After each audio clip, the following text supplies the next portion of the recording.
Hi hello నమస్తే, నేను మీ వినిల్. ఈరోజైతే మనం మంచిర్యాల జిల్లాలో ఉన్నటువంటి గాంధారి కిల్లా దగ్గరికి అయితే వచ్చాం ఫ్రెండ్స్. ఇదొచ్చేసి మంచిర్యాల జిల్లా మండమరి మండలంలోని బొక్కలగుట్ట గ్రామానికి దగ్గరలోని కొండ మీద ఉన్న కోట. గోండు గిరిజన జాతి కోసం చివరి వరకు పోరాటం చేసిన రాజ్ గోండులు ఈ కోటను నిర్మించారు. దట్టమైన అటవీ ప్రాంతంలో నిర్మించబడిన ఈ కిల్లాకు 400 సంవత్సరాల చరిత్ర ఉంది. ఈ కిల్లాలో ఉన్న మైసమ్మ దేవతను ఆ ప్రాంత ప్రజలు గిరిజనులు భక్తి శ్రద్ధలతో పూజిస్తారు. ఇలా గిరిజనులకు ఇష్టదైవంగా ఉన్న ఈ ప్రాంతానికి పర్యాటకులు సైతం ఇక్కడకు వస్తుంటారు. గోండు గిరిజన శిల్పులు ఈ గాంధారి కిల్లాను ఒక గుట్టలోనే చెక్కారని చెబుతారు. ఇక్కడ గాంధారి మైసమ్మ ఆలయం కూడా ఉంది.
ఈ కోటను 12వ శతాబ్దంలో వరంగల్ కాకతీయ రాజుల కాలంలో గోండు రాజులు నిర్మించారు.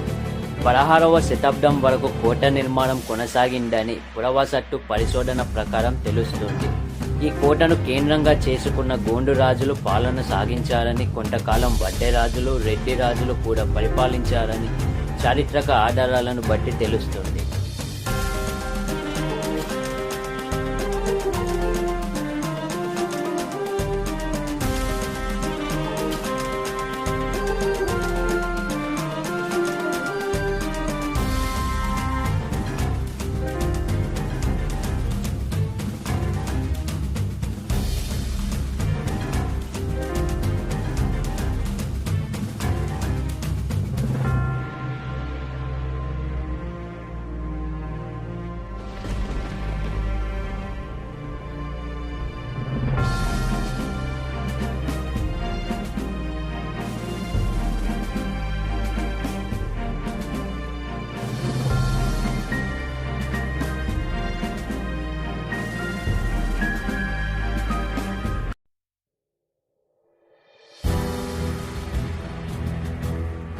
ఇక్కడ అనేక కళారూపాలు, శిల్పాలు, విగ్రహాలు, దేవాలయాలు ఉన్నాయి.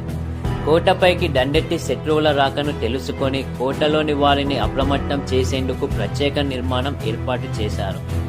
లోపల 2 దేవాలయాలు, సొరంగ మార్గం, పడగతో ఉన్న నాగుపాము, ఏనుగు బొమ్మలు, మైసమ్మ, హనుమంతుడు, కాలభైరవుడి విగ్రహాలు బండకే చెక్కి ఉన్నాయి. లోపల ప్రథమ ద్వారం, కాపలా, దేవుళ్ళ గుడి, ద్వితీయ ద్వారం వద్ద మైసమ్మ గుడి, నంది గుడి, కిల్లాపై 3 మంచినీటి బావులు ఉన్నాయి. ఈ బావుల లోటు 8 నూకల మంచాలంట ఉంటుందని చెబుతున్నారు. ఈ బావులను సౌతుల బావులని పిలుస్తారు. బయట ఒక నీటి మడుగు ఉంటుంది. గుట్టబండపై చాలా చోట్ల పాము పుట్టలు ఉన్నాయి. బావులలో ఏనుగులు వచ్చి నీళ్లు తాగేవాటివని చెప్తున్నారు. కిల్లా చివరి వరకు మెట్లు గుట్టకే చెక్కబడి ఉన్నాయి. ఈ నీటి మడుగు చాలా లోతుంటుందని చెప్తున్నారు. కొండపైకి వెళ్లేందుకు మెట్లు కూడా నిర్మించారు. గుర్రాలు, ఏనుగులు వెళ్లడం కోసం ప్రత్యేక మార్గాన్ని కూడా నిర్మించారు. భద్రతా సిబ్బంది కోసం గడులు నిర్మించారు.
ఇది ఫ్రెండ్స్, వీడియో నచ్చినట్లయితే లైక్ చేయండి, షేర్ చేయండి, నా ఛానల్ అయితే సబ్స్క్రైబ్ చేసుకోండి ఫ్రెండ్స్. ఇట్లా మీ Vinil signing off. Thank you.